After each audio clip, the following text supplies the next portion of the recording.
All right, so I want to show you guys a different type of tutorial for shading. So a lot of times you'll see shading done with lettering that is already using a brush pen, but we're going to do monoline lettering, and I'm using Tombow dual brush pens to do this. I'm using the bullet point side and the brush side, but not of the same color. So you can do this with anything that you have. I'm pairing these two colors and these two colors together, so they are going to be nice and light shadows, but then the focus is going to be on the monoline. So it just kind of creates a different type of look rather than being the brush lettering. So I'm excited to show you this one. So basically, I created a prompt in my membership for my members, and it was to create your own quote based off of a lot of different elements, but mine was creativity is bravery in disguise. So that's what I'm going to letter. I'm going to do it really basic. I'm not going to worry too much about composition here.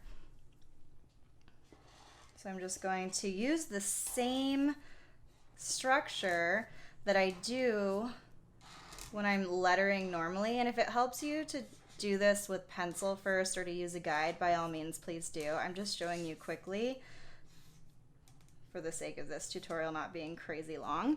So creativity is bravery, and I want bravery to be in a different color so I can really accent it.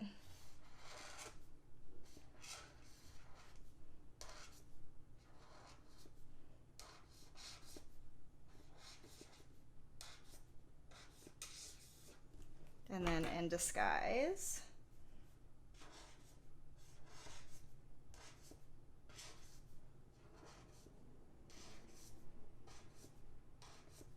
So see, I'm still using that structure that I'd be using if I was lettering with a brush tip. They still have that, centering's off today, but that's all right.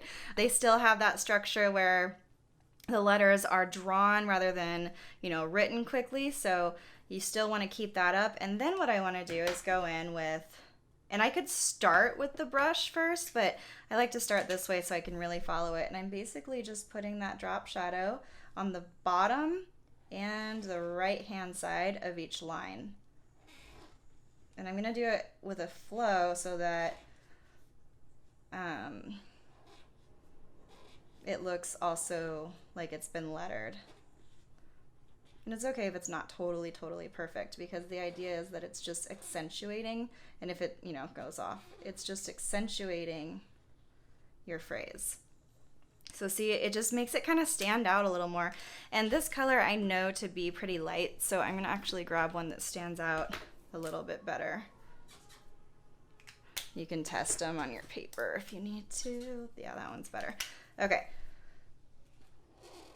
So notice that I'm just watching to make sure that I'm staying on one side of that line the whole way. I'm not really worrying too much about my upstrokes being skinny or anything like that, because it's just the drop shadow that I'm worried, that I want to really accentuate. And if they were super thin, then they wouldn't stand out as much.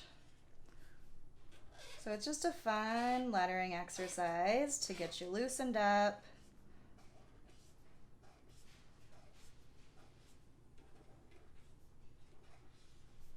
And that's it.